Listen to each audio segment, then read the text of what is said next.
की पोट दुखल्यावरती आपण डॉक्टरांकडे जातो, ताप आल्यावरती आपण डॉक्टरांकडे जातो. आपण एवढं स्पष्ट आणि खूप व्यवस्थितपणे आपण बोलतो की नाही ह्या गोष्टींवरती, शारीरिक विषयावरती आपण बोलतो. कधी कधी आपण एवढं खोटं बोलतो की आपल्याला एखाद्या मित्राबरोबर जायचं नसेल किंवा एखाद्या लेक्चरला जायचं नसेल तर आपण बोलतो की नाही की मला ताप आलाय, सर्दी झाली, हे झालंय, ते झालंय.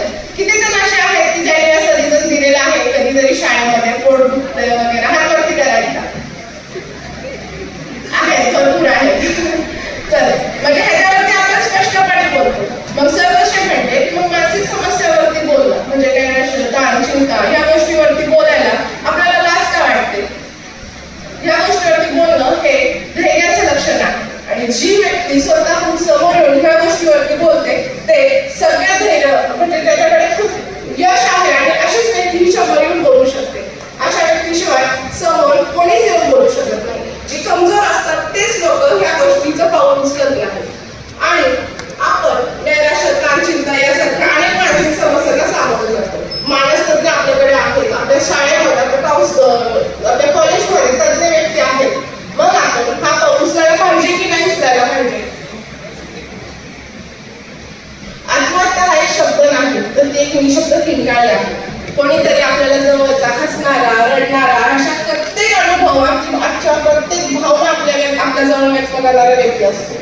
पण कधीतरी ही व्यक्ती एकटी पडते, शांत होते, वर्तनात तिचा बदल होतो. आणि अशा वेळेस अशा व्यक्तीला आपण मदत म्हणजेच काय करायला पाहिजे की तू कसा आहेस, तू ठीक आहेस ना, तुला बरं वाटतंय ना, हे एक वाक्य कोणाचं तरी आयुष्य बदलू शकतं. आणि ह्या वाक्यासाठी आपण तयार असतो का?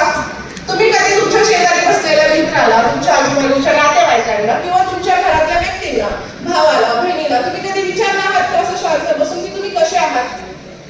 किती जणांनी विचारले शांतपणे बसून की तुम्ही कसे आहात? उत्तर काय येतं? ठीक आहे. पण तर ठीक आहे मधला दबाव कधी कोणी समजून घेतलेला आहे का? कोण जाणवलंय का की बाबा हा ठीक आहे? कसे आहात विचारल्यावरती सगळ्यांनी प्रेशर मध्ये येऊन जोरात बोलतात की हा मी ठीक आहे. पण किती जणांना वाटतं की खरंच मी आता ठीक आहे? किंवा किती जणांना असं वाटतं की मला कोणाशी तरी बोलायची खरंच गरज आहे? हात वरती करा. मॅडम लेक्चर द्यायला आल्या, हात वरती करायला आलेलं काय माहिती समजतच नाही आहे मला, जर का हात वरती करा. किती जण असे आहेत की त्यांना खरंच वाटतं की मला कोणीतरी माझ्या जवळची व्यक्ती, विश्वासातली व्यक्ती जिच्याशी मला बोलायचंय, मन मोकळ्या पद्धतीने बोलायचंय, असे किती जण आहेत की ज्यांना बोलावंसं वाटतं पण त्याच्याकडे कोणीच नाही. ओके ओके, शेवटी सगळ्यांचं लक्ष आहे, लक्षात येत आहे माझ्या. चला, आत्महत्या म्हणजे समस्या संपवणं नाही तर समस्येचा तात्पुरत्या समस्येला दिलेला कायमचा शेवट असतो. आणि आपल्या वयामध्ये जास्त विचार करणं, मार्क्स, करिअर, प्रेम होणं, नोकरी, समाजाच्या अपेक्षा, कुटुंबाच्या अपेक्षा आणि या सर्व गोष्टींमध्ये अपयश आलं की आपण आत्महत्यासारखा निर्णय घेतो. मित्रांनो, अपयश ही शिक्षा नाही तर ती यशाची पायरी आहे. आता सरांनी सांगितलं की सगळ्यांच्या वर्गामध्ये आपण लिहिलेलं आहे. किती जणांनी वर्गामध्ये स्वतःच विचार केलेला आहे अपयश ही यशाची पहिली पायरी आहे? हात वरती करायचा आहे. लेक्चर मध्ये आज आपल्याला सगळ्यांना हात वरती करायचं, जागा राहायचं आहे. आज आपल्याला, आपण तरुण पिढी आहोत, आपण कुठल्याही संघर्षाला तयार राहणार आहोत. एकदा जोरात किती जण आहेत? ओके, तरुण पिढी आहेत सगळे? झोपलेले कोणी नाहीये? चलो, तर वास्तव आकडेवारीचा विचार करता म्हणजे WHO चा विचार करता दर वर्षी 8 लाख लोक आत्महत्या करतात.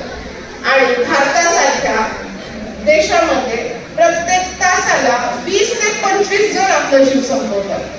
आणि भारतासारख्या ह्या देशामध्ये जर हा आकडा असेल तर बारामती सारख्या देशामध्ये हा 46 आकडा आहे जो आता सरांनी सांगितला. हा मागच्या 2020 पासून ते 25 पर्यंतचा अभ्यास करून काढलेला विषय आहे. आणि मागच्या खूप दिवसापासून Suman psychodiagnostic and mind healing centre ह्याच्यावरती काम करत आहे. आणि ह्या सगळ्यांचा विचार करून आत्महत्यामुक्त बारामती ही संकल्पना उदयास आलेली आहे.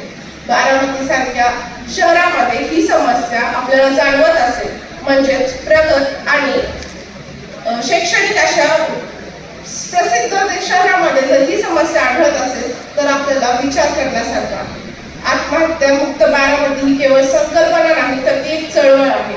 सर्वांनी मिळून जर हा निर्धार केला, बारामती केवळ प्रगत औद्योगिक शैक्षणिक केंद्र नसून बारामती आत्महत्या मुक्त समाज आदर्श स्थान ठरेल, तर आपण सर्व